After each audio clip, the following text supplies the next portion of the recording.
All right, everybody, how is it going? My name is Corey. This is Armchair Fantasy Football, and some not great news last night. Hopefully some more news coming today, because Jordan Love going down on the last play from scrimmage pretty much before that Hail Mary attempt where the backup in Malik Willis was taken down. A pretty scary sight for obviously the Packers and somebody who they just made the highest paid quarterback in the NFL. And also a pretty scary sight for anybody who is a Jaden Reed owner, anybody who is a Jordan Love owner, Romeo Doubs owner. If you're taking a flyer on Tucker Kraft or Luke Musgrave, you're not feeling too good. So we will go over, in general, that game. We did learn a decent amount about the Packers wide receiving core. One of the more intriguing offenses in the league, considering they don't have a wide receiver one. And I have been hinting at who the wide receiver one should be, who it likely is, and how much versatility sells. But again, if you are new here, make sure that you leave a like, make sure you subscribe. We are on the road to 1,000, 23 subscribers away. Would love to get that in the next week. We'll do a big special video, a tribute to thank all of you guys. But yes, I'm here to help you out research your fantasy opponent. And when big news breaks like this, you've got to jump on and talk about it, especially just because of the nature of that game. That was a high-scoring game with a lot of very, very headliner-like performances. Going in the chat here, I see you guys are already pretty active. Prey is down 50 right now. I'm assuming you played Saquon or Jalen Hurts or A.J. Brown or Xavier Worthy. So hopefully we make a comeback here. Let me know if you have any questions about your lineup going into this week. Wally says, picked a bad week to play against Saquon Barkley and A.J. Brown.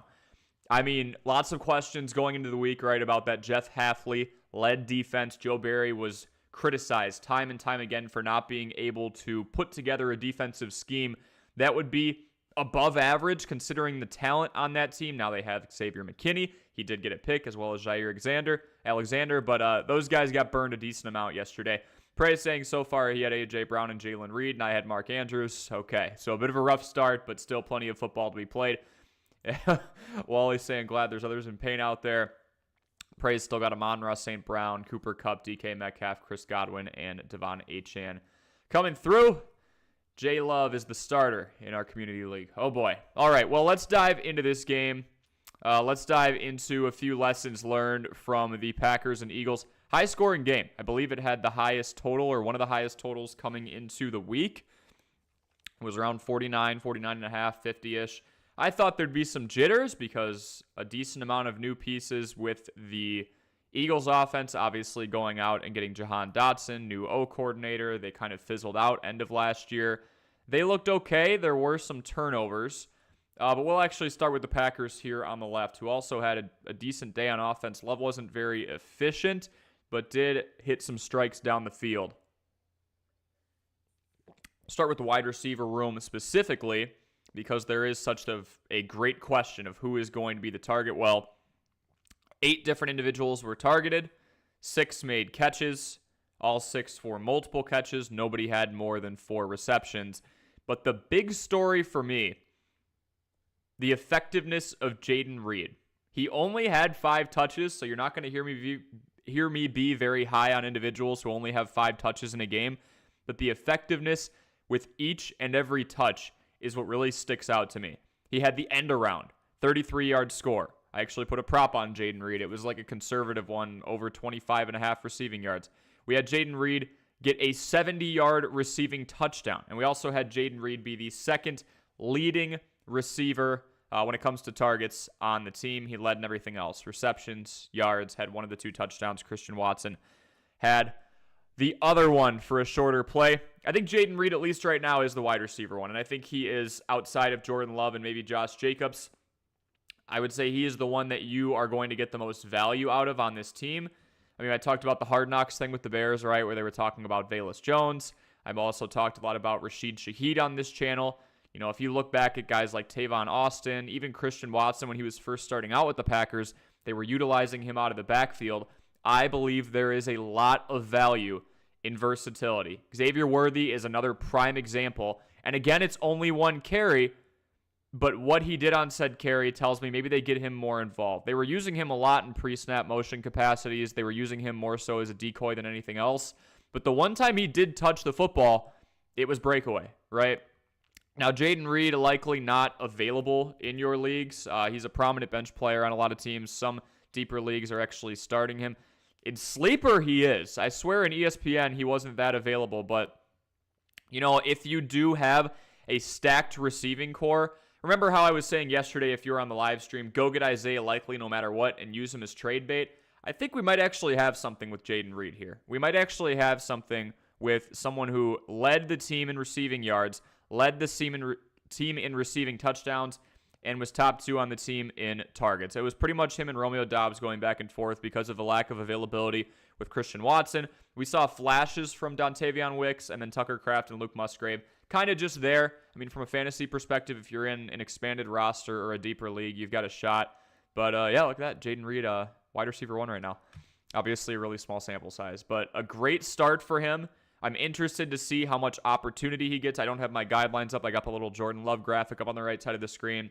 But availability, opportunity, productivity, and weakness of opponent. I mean, Jayden Reed kind of checked off all the boxes. If anything, he just didn't have a ton of opportunity. He touched the ball 4 times, had a chance to get the ball 6 times. But what he did with it, I think, will earn him more opportunity going forward. This is the same exact thing with Xavier Worthy. They were utilizing him and around jet sweeps. They were putting him in motion, utilizing his speed. Look, he only touched the ball 3 times, had 2 receptions, 1 rush, but he had 2 touchdowns. He was a breakaway. I mean, 4.21 speed is no joke. So pretty confident in Jayden Reed, even more so than Xavier Worthy, because we do know it's pretty wide open in Green Bay, right? Like with Xavier Worthy, I do think he'll get a decent amount of usage, but Marquise Brown was out of that game. So you've got Marquise Brown, you've got Rashee Rice, you've got a future Hall of Famer and one of the best tight ends to ever touch grass in Travis Kelce. I think there's a lot to like about that offense in general, but the one thing the Packers and Chiefs do have in common is superb quarterback play, and if Jordan Love does have an inkling for one guy over another, it might be Jayden Reed going forward, just because of what he did and what Matt LaFleur was able to do to get him involved in different capacities. Okay, so Jordan Love, yeah, that's a big storyline. In the thumbnail, I put prepare for the worst. And I think that's the best mentality you can have when you are essentially waiting on an MRI result right now. So here's what we do know about the Packers and the Jordan Love situation. The knee popped in the second to last play from scrimmage on a little lateral play to Josh Jacobs when the Packers were trying to come back. But we do know that Jordan Love and the Packers left Brazil this morning, and as soon as they landed, they were going to get an MRI and try and get some type of a result on that knee. That ankle, I've heard MCL get thrown around, ACL because of the rotation of that lower leg. I am not a doctor. I'm just kind of repeating and regurgitating what I'm seeing. What I think were doctors on Twitter saying as well. But there were confirmed reports that he is getting an MRI today. We will likely have results, if not over the weekend, by Monday. And then I get a little worried about guys like Jayden Reed, even Romeo Doubs, who had a decent day. 9 points isn't amazing in a 7.5 PPR format. It'd be 7 points. Jayden Reed, I just love because of the versatility, because of the role he played last year, because of the fact he really can play all over the field and did more with less. This was a spread out attack. You could have considered this a tryout against an Eagles secondary that allowed a lot through the air, all things considered. And Jayden Reed passed with flying colors. That is not going to matter if the Packers' depth chart remains the way it is. Malik Willis is nothing like Jordan Love. He does not have the same play style as Jordan Love. Malik Willis has always been and likely always will be run first. Does have a strong arm out of Liberty. He's made a handful of appearances. But here's what we know about Malik Willis. He has run the ball 32 times in regular season play. He has completed 35 passes. And he has not done very well in those games. There was a game against the Chiefs where Tennessee kept it close, and they effectively took Malik Willis's arm out of the game. He has not thrown for an NFL touchdown in 12 games. Shouldn't say 12 full games, obviously some spot appearances here. This is not somebody who is looking to advance the ball down the field, who is going through his second, third, and fourth progressions. Tennessee and Mike Vrabel essentially reduced him to someone who would take a look at one read and immediately check it down or run if said first read wasn't there. They were trying to get the ball out of his hand quick, a lot of three-step drops. All of a sudden, that is a much more limited playbook if the Packers do believe that he is the answer for the next couple of weeks, 4 weeks, 5 weeks. Again, we are preparing for the worst. If you have Jayden Reed, obviously don't sell him unless you are stacked and you're convinced he's your wide receiver 5 or 6. I am just saying there may be a serious dip in value if Malik Willis is the quarterback for more than the next 1 or 2 weeks. Now, free agents. There is somebody named Ryan Tannehill out there who worked in the same offense as Malik Willis just a couple of years prior. Ryan Tannehill in his mid-30s, a free agent. There's also Jameis Winston. There's also Joe Flacco, who is with the Colts right now. Winston with the Browns. Those would be trade acquisitions. The Packers did just trade for Willis, but I am real curious. Again, they only took two QBs on the roster. They cut the other 2, one being Sean Clifford, who was the presumed backup heading into the year. I am real curious if when they took Malik Willis, they were thinking, well, if Jordan Love goes down for a prolonged period of time, this is going to be our guy. This guy who has almost as many rushing attempts as completions is going to be our long-term solution. I doubt that. So then I challenge all of you to really keep your eyes peeled. Or, I mean, you'll hear it, right? Or your ears peeled, or whatever you want to phrase it as. If they go out and sign somebody else, that also kind of resets the grid because we still have individuals like Jayden Reed. We still have individuals like Christian Watson, Romeo Doubs, and pick your tight end here, I guess, Tucker Kraft, jumping Luke Musgrave in the depth chart, and a decent pass catcher in Josh Jacobs, where all of a sudden you're thinking, okay, well, let's say Ryan Tannehill can throw for 250 passing yards a game. We got to figure out who his favorite is. Jordan Love has not been picking favorites. This was a very evenly distributed offense in week 1. And there was some effectiveness, specifically with Jayden Reed because he scored. Josh Jacobs, relatively involved in the passing game. Again, it was a spread out attack. Is Ryan Tannehill going to do that? I'm not sure. Is Malik Willis going to do that? I'm pretty sure he won't. I'm pretty sure the Packers have not been able to transform a run-first quarterback who typically only checks his first read into someone who can have 6 different receivers, all of which having multiple receptions. So a little worried there. I will catch up with the chat here. Wally says, how do you factor in them playing on a frozen lake last night? Everyone remembers the offensive players slipping, but the defense was on skates too. Look at CJ Gardner-Johnson slip on the Reed touchdown, for instance. Yeah, so the bigger plays, right? That's when I start to look and say, well, Jayden Reed did only have 5 touches and I guess you'd say 6 + 1, 7 opportunities to touch the ball. But then to that, I also say all of these receivers were playing on the same field. So who was able to make those defensive backs miss? It's kind of luck of the draw. Yes, it might be different in Lambeau. It might be different on beautiful turf that doesn't really ride up and get torn up as quickly as the grass in Brazil was. I'll be honest. I did not hear great things about that field, and I was listening to the game on the radio, and I was able to tune into the tail end of it when I got home. Obviously, not the best terrain for them to play on. But how do I factor that in? I mean, I also just, Wally, I factor in that it is week 1. I don't want to take too many conclusions away from this game other than the fact that we need to see what happens with Jordan Love. But this was essentially an open tryout, and this whole season's going to be an open tryout for a bunch of second and third year wide receivers. And I think with the amount of chances he had, Jayden Reed did the most. The fact they got him involved in the running game and nobody else tells me, regardless of the terrain, he is the one that they believe can make people miss. He is the one that needs to get the ball in his hands, maybe more than others. Romeo Doubs is a great 50-50 ball wide receiver. But yeah. Emmanuel Wilson, I'd like to touch on him too.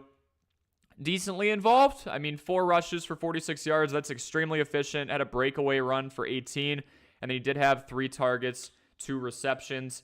Had the advantage of being the obvious running back 2 option with Marshawn Lloyd, the rookie out of USC, out.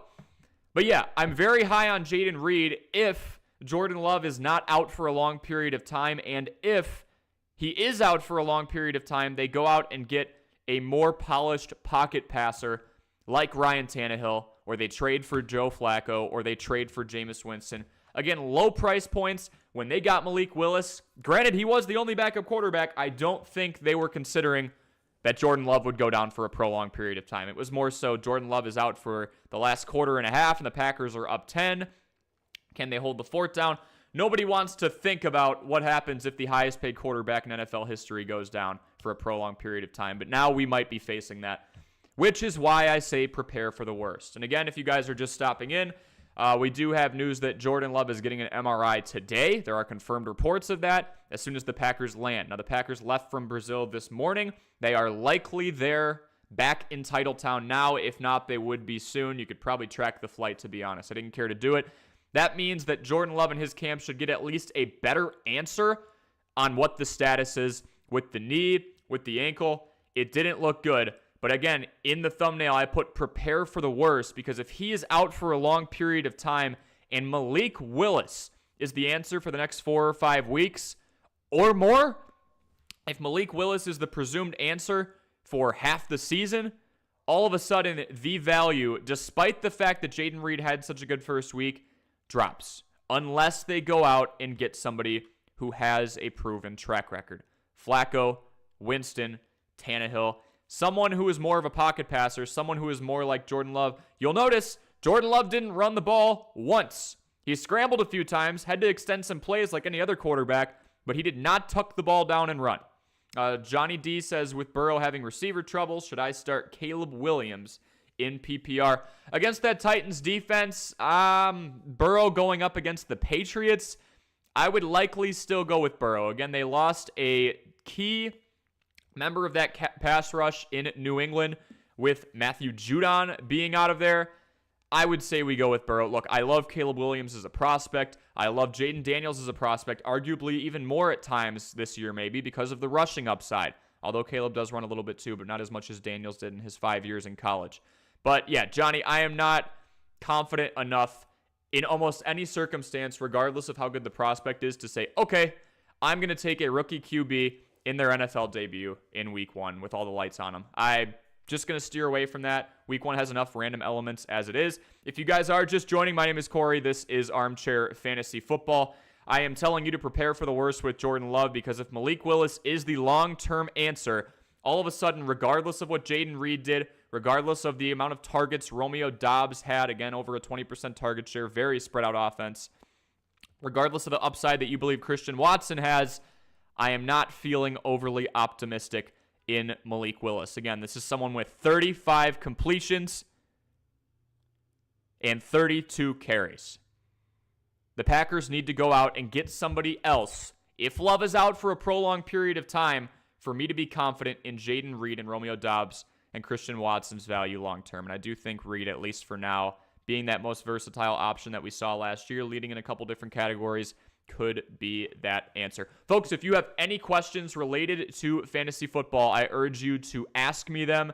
I am here to help you as much as humanly possible. Win your fantasy football leagues this year. I just noticed that my chair graphic is up there twice. Okay, there we go. That was throwing me off forever. But yes, I am here to help you all as much as possible. So if you have any questions related to fantasy football, starts, sits, you want me to rate your team, waiver wire pickups that are still out there a couple of days before, I guess just one day. Wow, it's already Saturday. Before the main slate on Sunday, you tell me and I've got you. That is the whole goal here. I am happy to help. We'll keep responding here to some of the numbers that we saw. I mean, that's kind of it for me, with Josh Jacobs being the answer, getting 80% of the carries, and Emmanuel Wilson being that secondary option with Marshawn Lloyd down. It's pretty clear, regardless of what was going to happen today or yesterday, that he is the main option with how much Josh Jacobs is being paid. Something abysmal would have to happen. Was curious to see the pass catching upside. It's around where I thought it would be. A couple targets here and there. This is someone with a decent amount of pass catching upside over the course of his career. 54, 64, 64. So the last 3 years, he's had a little over 150 targets. So, again, this is somebody who does not have A.J. Dillon behind him anymore. Marshawn Lloyd is down. This was literally a two-man backfield yesterday. Josh Jacobs is going to get utilized. You can rest assured that. And I would say he'll get utilized even more if Jordan Love is not out there, because this team's going to need to lean on a different aspect of their offense without one of the better quarterbacks in the NFL out there for, again, prepare for the worst, quite possibly a long period of time. Ryan Tannehill doesn't exist. Who should the Packers target to replace Willis? I would go Joe Flacco, because we have a more recent experience or more recent visual of Joe Flacco playing great football last year into the playoffs. We won't talk about what happened in the playoffs. Had a pretty rough go at it against the Texans. but we saw Joe Flacco ripping the ball down the field, kind of looking like prime Joe Flacco last year for a stretch of games. And that's the key here, right? Even though we are preparing for the worst, if it's not a season-long injury, I think Joe Flacco is the guy who can give them that stretch of games. Again, keep them afloat. Malik Willis can keep this team afloat maybe for a quarter or two. And again, I know it's unfair to judge him by one play, but the one play he was in, he got sacked. He was slipping on that horrible field. It was in the worst conditions yet. Didn't have any live reps before that. So that is something to consider. But I would go Joe Flacco outside of Ryan Tannehill. In this order, I'd probably go Tannehill, Flacco, and then Winston. Keep in mind, they have to trade for Flacco or they have to trade for Winston. They already gave up a lower pick for Willis. I believe it was a 6th or 7th. So just something to consider there. We have another person in the chat here. As if Flacco is available, he's backing up Richardson. Right. He's not a free agent, so they would have to trade for Joe Flacco. Or they would have to trade for Jameis Winston. You know, still active backups, but guys that I would trust a heck of a lot more than a man who has completed 35 passes in his NFL career. Folks, if you are just joining, we're just kind of going over the Packers and Eagles game. Jordan Love presumably getting an MRI today. It was said he will be getting an MRI test as soon as, or a scan, if you will, as soon as the Packers landed. And they left Brazil this morning on their plane.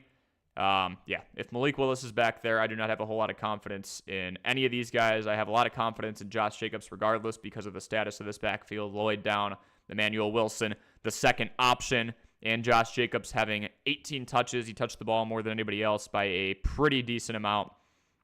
So lots of confidence in Josh Jacobs, confidence in Jayden Reed if there is a competent quarterback back there. Love, Tannehill, Flacco, or Winston. But yes, I'm aware that Flacco is not a free agent. The only free agent of significance that they could sign would be Tannehill, in my opinion. We are already at 5 likes, just 24 minutes into the stream, guys. I do appreciate it so much. Again, if you could leave a like, if you could subscribe, we are helping you out-research your fantasy opponent in 2024. And we're diving into the Friday night game, the second game of the NFL season, a game that had 63 total points. A lot to like about this game in terms of fantasy importance. Yes, the field was bad. And then, of course, the injury with Jordan Love at the end. But if we look over to Philly, Jalen Hurts takes those 3 turnovers out, and he has a 20-point game. But because of those 3 turnovers, he was around 13 or 14, depending on your league format. I believe 13 or 14 with the passing touchdowns being 4 points.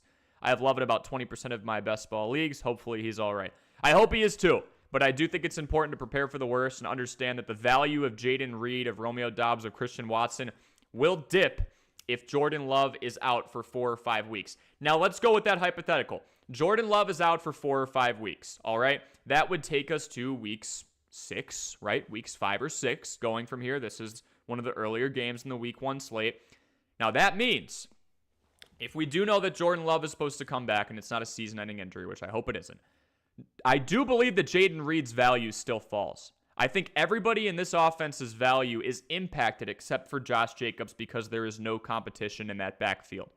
That means, coming off of a performance like this, even though Jayden Reed's stock is super high right now, if Jordan Love and that news comes out and it says, all right, he's going to be out for a prolonged period of time, all of a sudden, Jayden Reed's stock has to dip. Even if it's Tannehill, even if it's Flacco, you've got a quarterback that has to adjust to a new offense that is likely going to be handing the ball out a little bit more. So if you want to play the long game and you know what Jayden Reed is capable of, and you understand that, all right, Love's out for 4 or 5 weeks, I'm going to have him from the beginning or middle of October to the end of the season, I'll be having him throw to Jayden Reed, then you could go out and get somebody like that. Because again, this is someone that was used on an end around and took advantage of it right away. Big plays possibly impacted by the poor quality of the field, but nobody else on this Packers team was really breaking away like Jayden Reed was. I mean, Tucker Kraft had a 29-yard play, and nobody else even really came closer than the Josh Jacobs 32-yard rush as well. So if you want to play the long game and Love is not out for the end of the season or the rest of the season, but he's out for a few weeks, call it 4 to 5, you could buy low on Jayden Reed because whatever quarterback is replacing Love is not nearly going to be that. And if it's Malik Willis, and it ends up being Malik Willis for the next 4 or 5 weeks, maybe we just stash Jayden Reed because I would not be utilizing him, again, with somebody out there who hasn't thrown the ball a whole lot in his career. Let's go to the Eagles side. Again, Hurts with the 3 turnovers. And then Saquon Barkley in his Eagles debut. I just watched the offseason Hard Knocks for the Giants. Found out that Barkley went to Philly for a lot of reasons, but for $1 million more in guaranteed money. It didn't take much to nudge him over to the NFC East division rivals. Anywho, Saquon Barkley looked phenomenal. 4.5 yards per carry with this much volume. You'll take that every day of the week. They were utilizing him out of the read option packages with Jalen Hurts. Pretty similar to what we saw with Hurts and Swift last year, and Swift was fired out of a cannon the first few weeks. 2 touchdowns on the ground for Barkley. 2 targets, 2 receptions, 23 yards, and a 3rd score. One of the better new team debuts that we've seen in recent memory.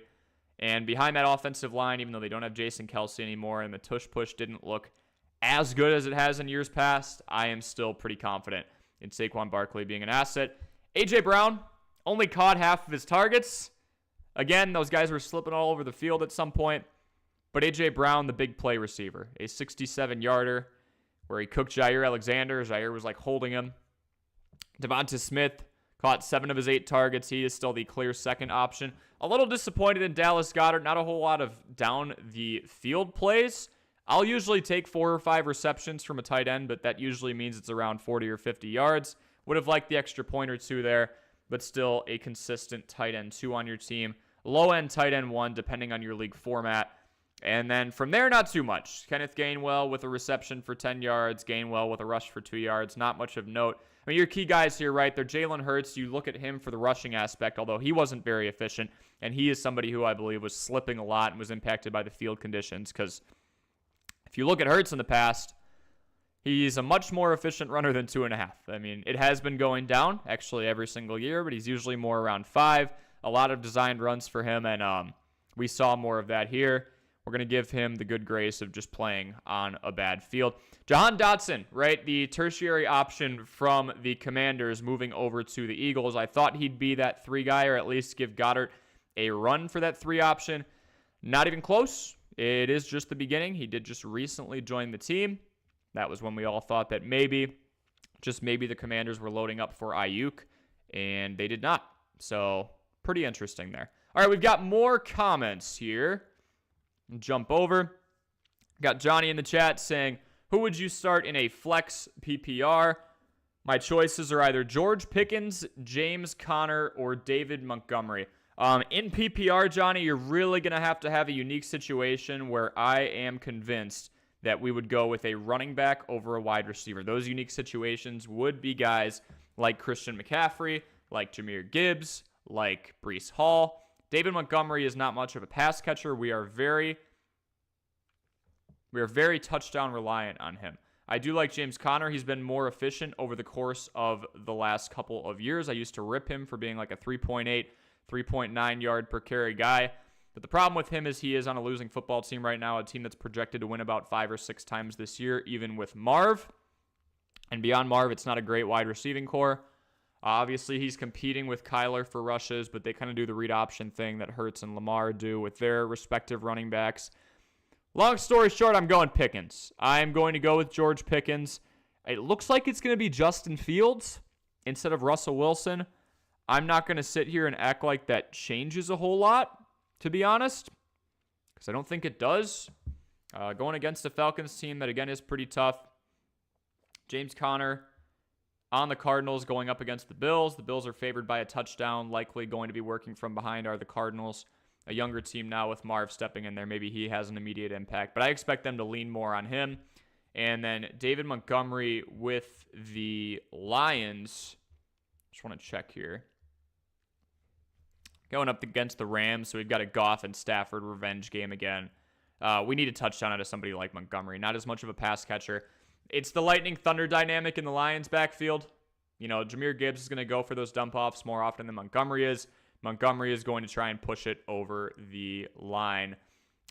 We have a few more comments here. Again, if you guys are just stopping in, my name is Corey. This is Armchair Fantasy Football. If you have any questions about the Jordan Love incident, I'll just tell you this. Should be getting an MRI today when the Packers land. They left Brazil this morning. I would guess they're already back in Titletown. We're just waiting on a report.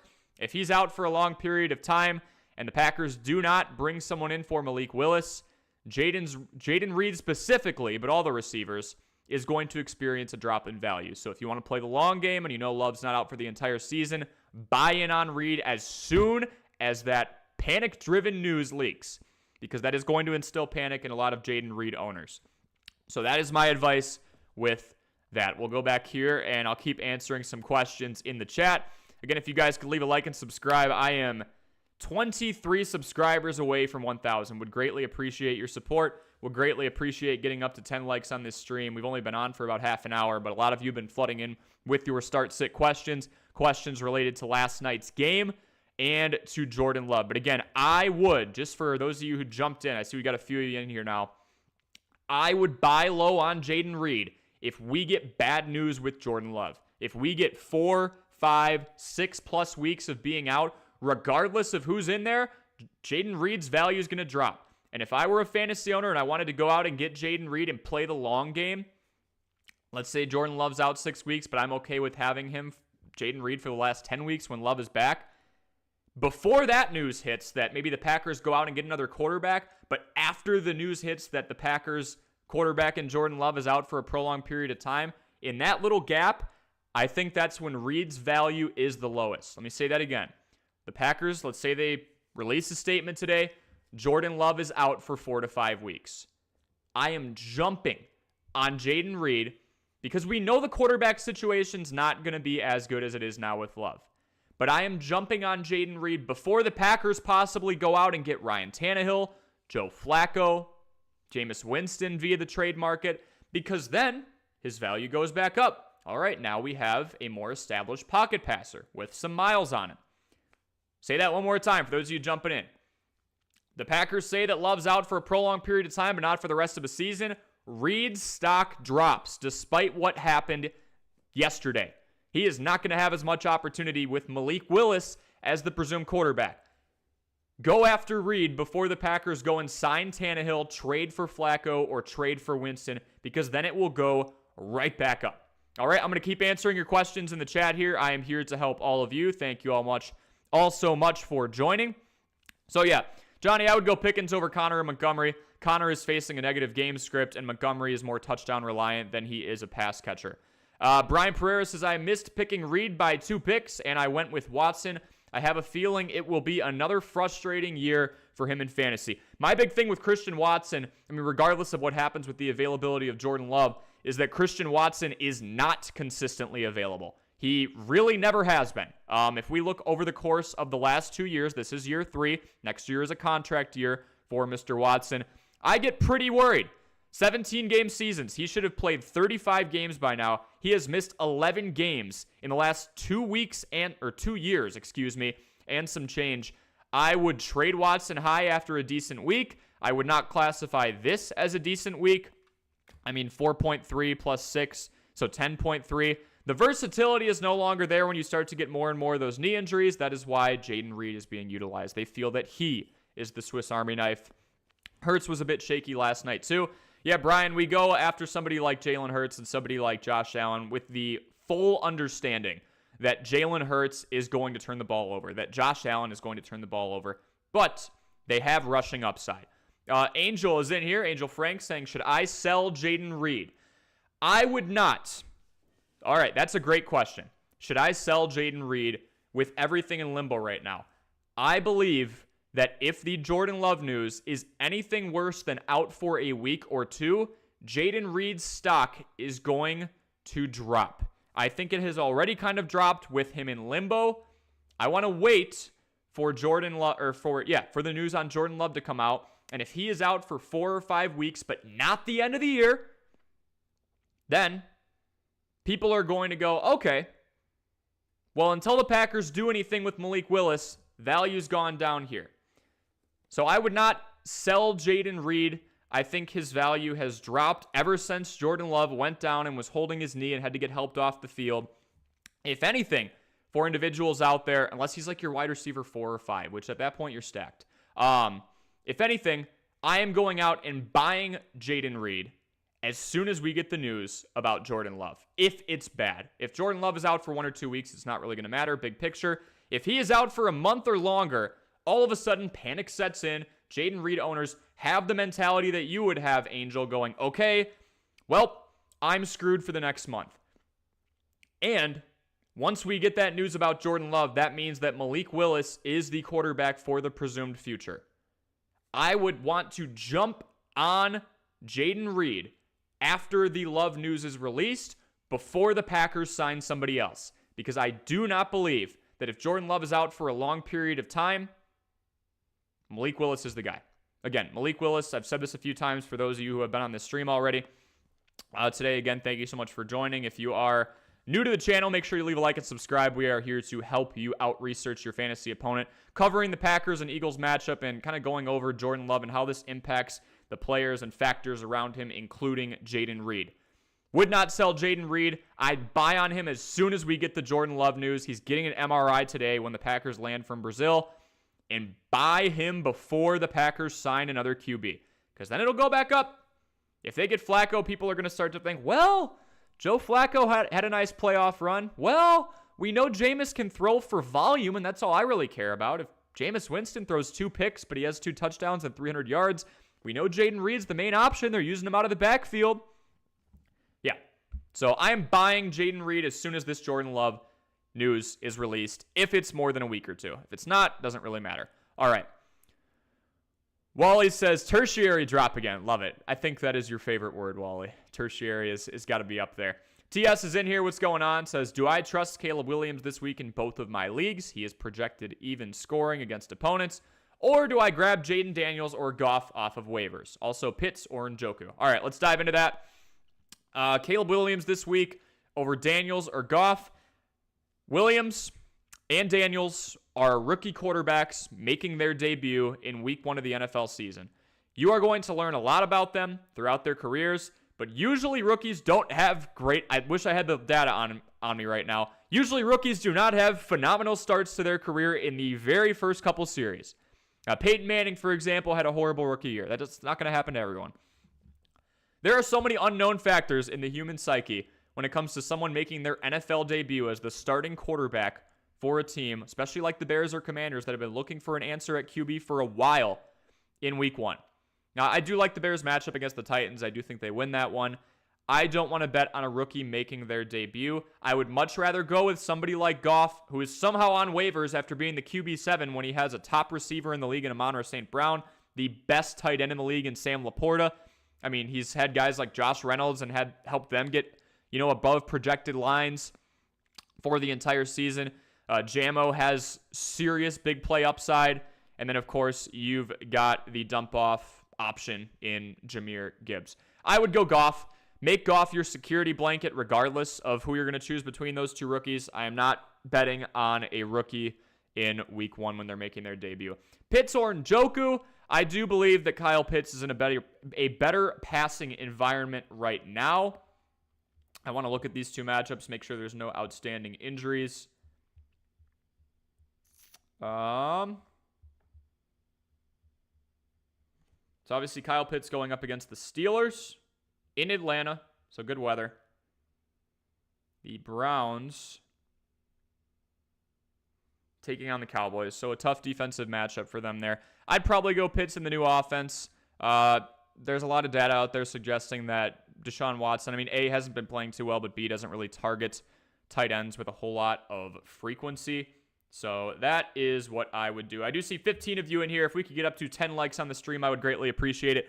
Again, my name is Corey. This is Armchair Fantasy Football. Jordan Love likely getting his MRI today as soon as the Packers land. And I do think that Jayden Reed's stock drops once we get the news. If it's more than a week or 2 of him missing, jump on him before we hear that the Packers sign a more formidable quarterback option. Yep, so TS, I am going Goff. You could pick and choose between Caleb and Daniels. Caleb has the better arm. Daniels has more rushing upside. I'm taking Pitts over Njoku. Better environment. Ravens, Shoyo says, between Lamar, A.J. Brown, Garrett Wilson, Puka, Debo, and Diggs, who should my 3 keepers be for next season? Absolutely want to keep Lamar for obvious reasons. Ravens, you'll have to let me know who... Yeah, right, for obvious reasons. You will have to let me know who your or when your deadline is for keepers, because I would honestly want to let this play out. For all we know, and I don't wish this on anyone, Debo tears the ACL and he's out for the year, and then we have unknowns. Right now, at this very moment, I would go Lamar, I would go Puka, and I would go between A.J. Brown and Garrett Wilson. A little reluctant on Garrett Wilson. Yes, there's talent, but how long is Aaron Rodgers actually going to be there? Justin Fields to the moon, we're saying. Raven says, start Pickens, even though I hate Pickens. It's PPR, so yeah, wide receiver every time. Yep, I agree. Mark DeSilva's in here. Full PPR. Need 2 between Terry McLaurin, Deontay Johnson in his new Panthers threads, and Calvin Ridley with the Titans. Now, Ridley likely going to be shadowed by one of the better cornerbacks in the league in Jalen Johnson. Terry McLaurin, Jaden Daniels does have a good arm. I expect him to air it out, and the passing offense of the Commanders has been relatively active the last few years because the defense isn't very great. Pretty low total, 42.5 relative to what we're seeing around the rest of the league. Deontay Johnson, not too much target competition, and I do expect the Panthers to be in a competitive game. I don't expect them to win that by a ton. It is in New Orleans against the Saints. That is a tough one. Who's got the most juice left in the tank? I'm probably going to say Calvin Ridley, so we'll go with him. He is the primary option. I do expect the Bears to win that game, so then we're talking about a team that is working from behind. You could say the same thing, honestly, with McLaurin or Johnson. I am going Ridley. Johnson's in a new offense. He does have to compete with Adam Thielen, Jonathan Mingo, and a couple of others. McLaurin doesn't have to deal with Dotson. Obviously, Samuel is gone. I am going to go with Terry McLaurin and Calvin Ridley. The Commanders allowed the most amount of passing yards per contest last year. I don't expect that to change a ton. They didn't exactly reinvent the wheel in their secondary. So I am going to go McLaurin because I do believe that offense is going to have to be pass heavy at certain times. And I'll go Calvin Ridley. Tough one, though. Definitely Ridley, and then you can kind of do a pick 'em between the other two. Ravens show Yo says it looks like Jordan Love's knee popped last night. McLaurin and Ridley, I agree.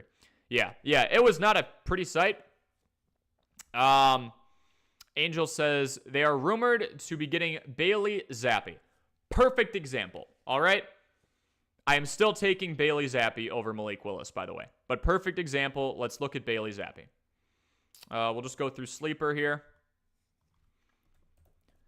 That's another free agent, right? Oh, is he on Kansas City? Okay, I didn't know that. He was picked up 10 days ago. Bailey Zappi. Malik Willis has 35 career completions. Bailey Zappi has almost 200. He has over 2,000 yards passing, 11 touchdowns, and 12 interceptions. It's not great. He has had to be pass heavy with the Patriots for obvious reasons. That team was losing a lot, and he didn't have the best weapons around him.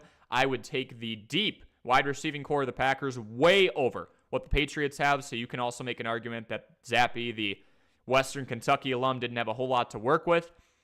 But let's say we get the news, again, that Jordan Love is out for 4+ weeks, but not for the end of the season. We'll say 5 weeks. Jaden Reed's stock is going to tank because until we are told otherwise, Malik Willis is the long-term answer. He's the only other quarterback on that active 53-man roster unless they elevate somebody from the practice squad. Reed's stock drops. It doesn't rise a whole lot, but I do believe it rises even if they go out and get somebody like Zappi. So after we get the Jordan Love news, again, prepare for the worst, that's in the thumbnail. But before we get the Packers go get Bailey Zappi news, that's the sweet spot. Go get Jaden Reed. That's that that's that dip in value that people are going to view with Jaden Reed, despite the fact that he did a lot with a little yesterday. Great point, Angel. If they're looking at Zappi, I do still believe there's a rise in value. Not as much as with Tannehill, or if they were to go and trade for Jameis or Joe Flacco fresh off of a playoff run. Pimp Daddy Satan says Luke Musgrave did nothing. That one, I laugh because that one's interesting.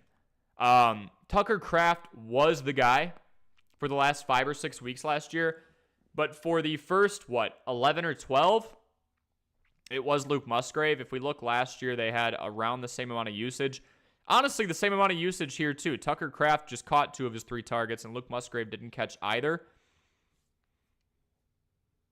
If we look at last season, 31 receptions on 40 targets for 355.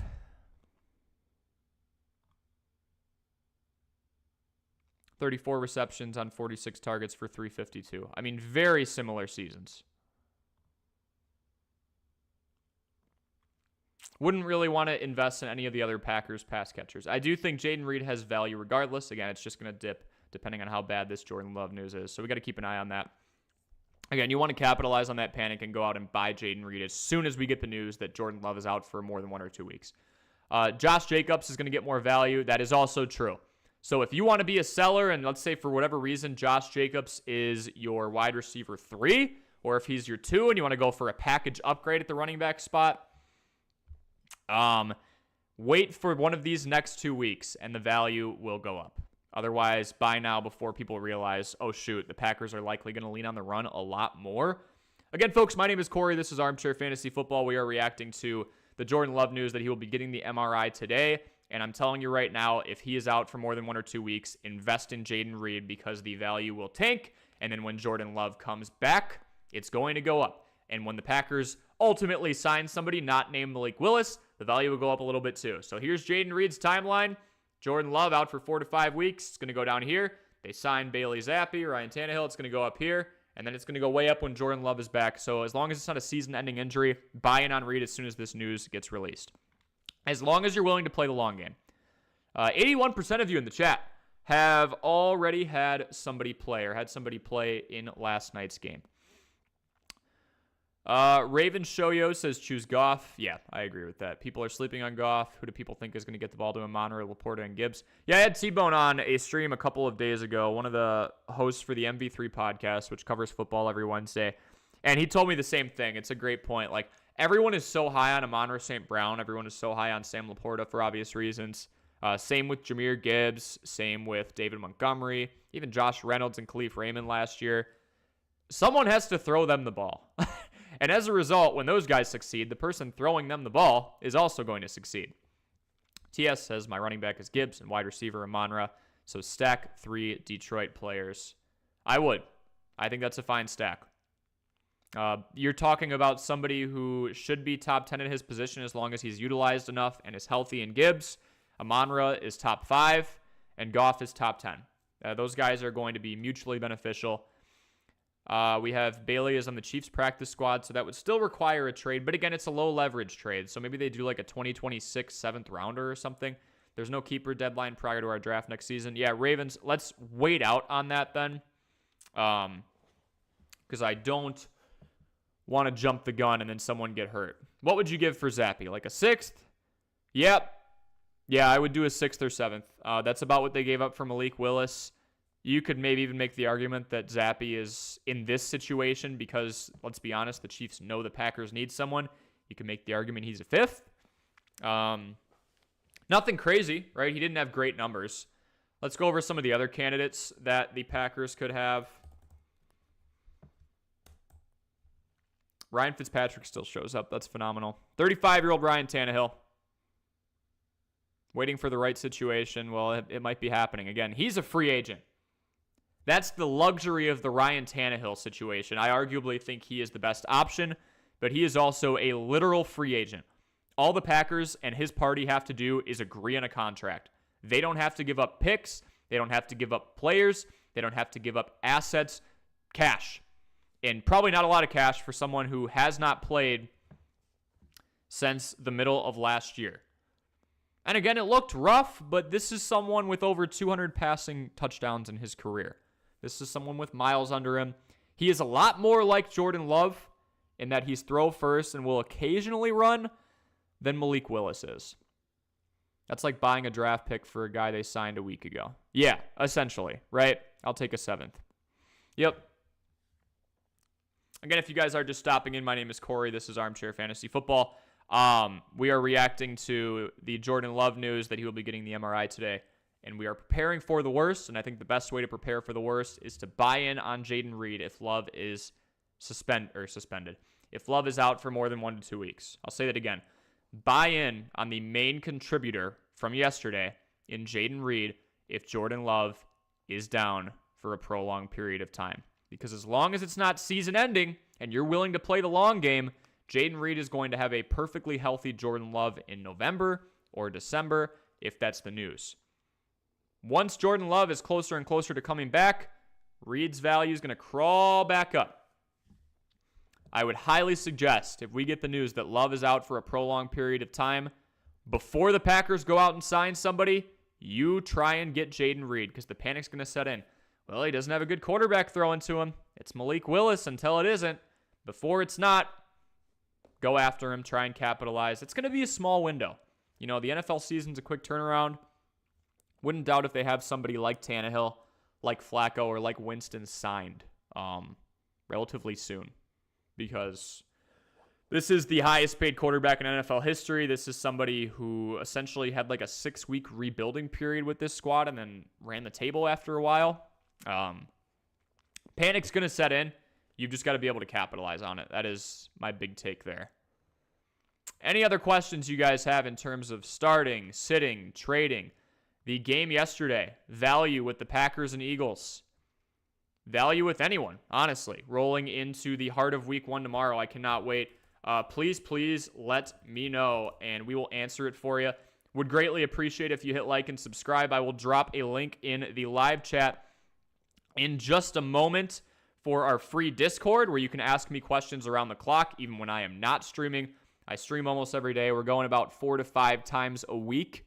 But still, I want to make sure that I am that asset to you. So I will drop that in the chat here in just a moment.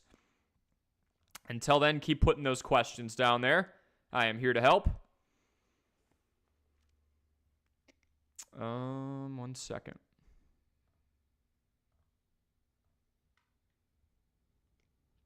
Joshua Palmer or Keon Coleman? Joshua Palmer in the Chargers-Raiders matchup. Keon Coleman with not much target competition. Well, neither of them really have target competition. He is with the Bills going up against the Cardinals. I do want to look at Vegas's line. Vegas is usually somewhere around the reality. And with Joshua Palmer, it's against a Raiders team that hasn't looked great. Let's look here. Vegas says 47.5 points for the Bills Cardinals. Obviously, that's the one that Coleman is in. Joshua Palmer with the Chargers. 39.5 points between the Chargers and Raiders. And we also have to keep in mind the investment that the Chargers have made in this rebranding. Now, what do I mean by that? The Chargers go out and get John Harbaugh from college. His Michigan Wolverines have been getting pelted today, by the way. No, Jordan Love is not out for the season. Fanbo podcast just came in. We are preparing for the worst, so if he is out for a prolonged period of time before the Packers sign Ryan Tannehill or trade for Joe Flacco or trade for Jameis Winston or trade for Bailey Zappi, before they get a better option than Malik Willis at quarterback, which probably won't take long, it isn't too hard to do, jump on the low-value dip of Jayden Reed. Joshua Palmer or Keon Coleman. We've got a heavy investment in the run with John Harbaugh. They went out and got 2 Ravens running backs and J.K. Dobbins, who when healthy is great, and Gus Edwards. Joshua Palmer doesn't have a whole lot of target competition, obviously. Keenan Allen, gone. Mike Williams to the Jets. Gerald Everett to the Bears, along with Keenan Allen. So I think there's a heavier investment in the run. The total point line is 8 points lower in the Chargers-Raiders game. And Keon Coleman, the total point is essentially 8 points higher. Not much target competition as well. And still a phenomenal passer in Josh Allen. So almost same environment, but I believe that the Chargers are more run-oriented this year, and there's not supposed to be a ton of points in that Raiders-Chargers game. We're going to trust Vegas. I'm going to go Keon Coleman for you, Ravens show you. We've got if Love is done for the season or most of it, go sign Tom Brady. Chiefs versus Packers, Mahomes versus Brady, three-peat versus legacy. You think he'll leave the booth and do it? He is on the broadcast for the Browns-Cowboys tomorrow. Tom Brady is. So that would be something. Ravens Shoyo says Debo or Diggs as well. So Debo going up against a tough Jets defense, and Diggs again going up against the Colts. The Colts are one of the worst secondaries in the league, and again, didn't make a ton of changes last year. I am going to go with Stephon Diggs in that high-flying offense. With Debo, it's tough, right? He's competing with a brand new signed Ayuk. He is competing with CMC. He is competing with Kittle. Now, Diggs is going to have to compete with Collins and Tank Dell. but I do believe it's a better matchup against the Colts. Total there is 48.5, whereas with the Niners against the Jets, it's 43.5, and I do believe the Jets are a much tougher defense. All right. Brian says, finally happy I'm going to see CMC ready to go tomorrow. Got a little worried a couple days ago, right? Wasn't sure what was going to happen there, but yeah, good to see he's good. I see 14 of you in here, folks. If we could get up to 15 likes, we need 3 more for that. I would greatly appreciate it. My name is Corey. This is Armchair Fantasy Football. We are reacting to the Jordan Love news that we have so far. MRI today, Packers are landing in Titletown if they haven't already. So a lot to analyze there. I truly do believe that Jayden Reed's value drops as soon as we get news that is anything worse than Jordan Love is out for 1 or 2 weeks. I'll say that again. I apologize if I'm a broken record for those of you who are on here before, but I just want to make sure everyone's updated. If Jordan Love is out for more than 1 or 2 weeks, Jayden Reed's stock drops. As long as he's not out for the season and he comes back in October or November and you want to play the long game, get him before the Packers get this guy, Ryan Tannehill, or they sign Bailey Zappi in a trade, or they go out and get Jameis Winston or Joe Flacco. Because right now, Malik Willis is the starting QB for week 2 until we are told otherwise. We've got Brian Pereira. I am hoping Travis Etienne will have that pass catching upside like last season, but I think he tailed off towards the end. We have no updates. Yes, no updates on the official status of Jordan Love quite yet. One more like to get to 15. And again, we are 23 subscribers, to my knowledge, away from 1,000 on this channel. I am streaming 4 to 5 times a week. I have a free Discord link ready for you guys. I'm going to drop that in the chat right now. I promise I did not forget. You can bug me around the clock. We have a general chat. We're talking trades in one of the tabs. You are more than welcome to ask me anything you've got going on. With trades, with waivers, with start sits, with rating your team, any potential weak side updates, upgrades that you should have, all that good stuff. Yes, I think Ryan Tannehill and Bailey Zappi, the 2 likely candidates right now. Brian Pereira says, according to ESPN, isn't Brady rostered on like 1% of leagues? I'm shocked it's even that, but you can never rule it out. He's kind of Brett Favre. He's going to retire, come back, retire, come back. He'd be in a good situation if he went to the Packers, but he'd be leaving the broadcast booth. I'm not sure if I see that coming. Brian says, imagine if right in the middle of the broadcast, Brady dips out and signs a 1-year deal with Green Bay. Could you imagine? What's his price tag? Obviously a first ballot Hall of Famer. He's won a ton of Super Bowls. Hasn't played football in a little over a year now. I'd be curious, right? No, Tom Brady won't lead the boot. Did just drop it in the live chat. We do have a free Discord that you can join with about 25 of us where I update you on all things fantasy football. I've got a Corey's Research tab where I'll just do random deep dives and try and help you in that capacity. Raven Shoyo says, I would be honored if I could be a mod in this chat, please. I'm in the Discord, by the way. Yeah, sure, why not? You got it. I trust you. You can be a moderator. There we go. All right, Ravens, I got you.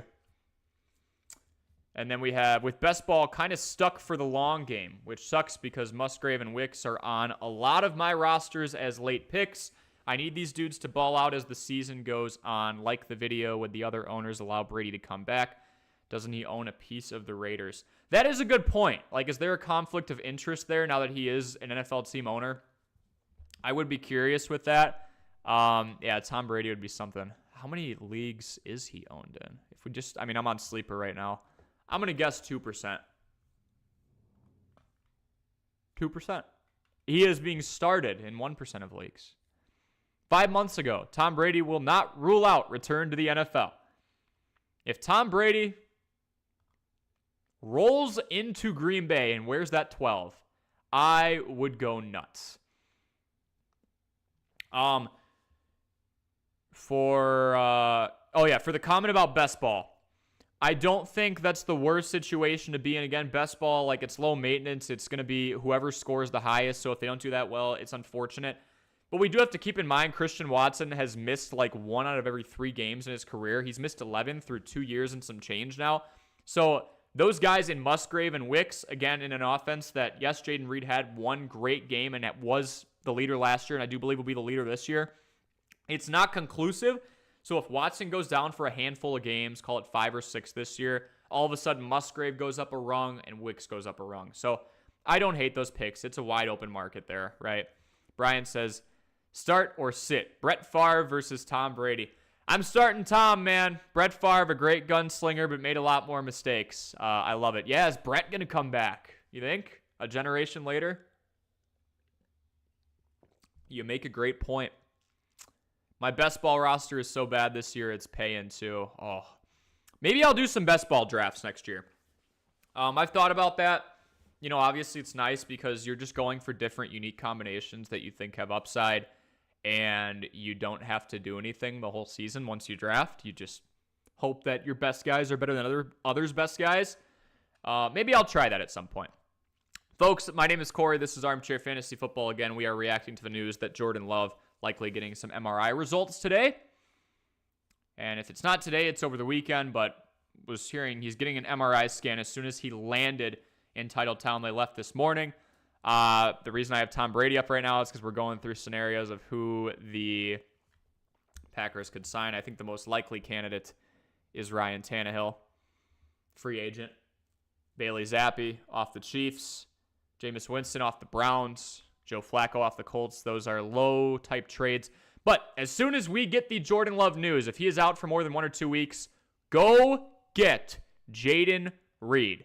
The value will drop, and then it'll go up a little bit because they're going to likely take someone that is not Malik Willis, who has completed 35 passes in his career. I don't see a team that just made Love the highest-paid quarterback in NFL history being complacent with Malik Willis as the long-term answer. Don't think they accounted for the fact that Love could be out for a prolonged period of time. You know, he was very durable just last year. So as soon as the news comes out that Love is out for more than a week or two, if that's the case, but he's not out for the whole year in that 4 or 5 week range, get Jayden Reed before the Packers go get Exhibit A, Exhibit B with Joe Flacco, Exhibit C with Jameis Winston, D with Bailey Zappi. Do it. The value will go up, and then the value will go up and up and up more as we get closer and closer to the return date of Jordan Love. The Tom Brady discussion you're having is hilarious. I appreciate it. We can't rule it out. Brett Favre deked us a couple times. Ravens says, okay, this is the best ball team, I'm assuming. Dak, Devon Achane, Rachaad White, CeeDee Lamb, Jalen Waddle, Christian Kirk, Trey McBride, and Allen. All right, and then I'm assuming Keenan Allen. And then DeAndre Hopkins on the bench. Oh, this is not best ball then. Ezekiel Elliott, Zach Charbonnet, Jerry Jeudy, Matt Stafford, Cole Kmet, Jahan Dotson, Dameon Pierce, Justice Hill, who had a decent amount of pass catching upside, and Demarcus Robinson. Okay. I'll keep going through here. I could see it being Flacco. Flacco's the oldest out of all these candidates, but he also has the most recent success. He'll sign a 1-year deal and bring Gronk back. Well, then that's really going to kill the value for you Luke Musgrave and Tucker Kraft owners. So my apologies to you. This is the roster. The starters are cool, but the bench is meh. So I like Dak a lot. I think he's one of the most overhated quarterbacks in the entire league. He's actually a really good human being. He just plays for the team with the star on their helmet. Waddle's got the upside galore, especially if this was Dynasty. I'd love it because Hill's going to be gone in a couple years. I do like Christian Kirk, and actually with what Brian Pereira was saying before, one of my day ones in Brian, was saying before about Travis Etienne having the pass-catching upside, I think he will because Calvin Ridley left the nest. Zay Jones left the nest. That's over 120 targets from last year. Yes, they brought Gabe Davis in, but I don't think he'll get that many targets. He's more of a vertical, take a couple shots down the field per game type of threat. Zeke's your punch it in, guys. So there's your touchdown upside. If you're looking for a place to upgrade, I think the receivers are great. Lamb, Waddle, and Kirk. And then I believe Keenan Allen as well. Achane and White. Now, White has a lot of pass-catching upside. Achane, we're taking a bit of a risk because of the injury last year. And again, we had a great stretch of games. You could do Achane in a bench piece, like Achane and Jeudy, and try and get somebody who's top 15-ish. Maybe like DeAndre Swift. That's more like top 20 because he's competing pretty hard with Khalil Herbert and Roschon Johnson. It kind of depends. Let's see. Just making sure nothing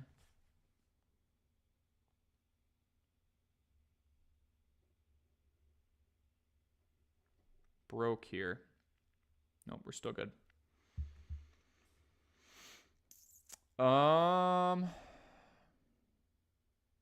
Wait, best ball doesn't have benches. No, I know. I was reading Ravens. I was reading your team, and I'm like, oh, this must be best ball. And then I saw you had a bench, and I'm like, never mind. I can't sub anyone in or out, so that's best ball, right? Correct. Well, no, yeah, best ball is just it picks the best players. And then we have Chiefs have Zappy, but they also have Carson Wentz probably available if the draft pick is right.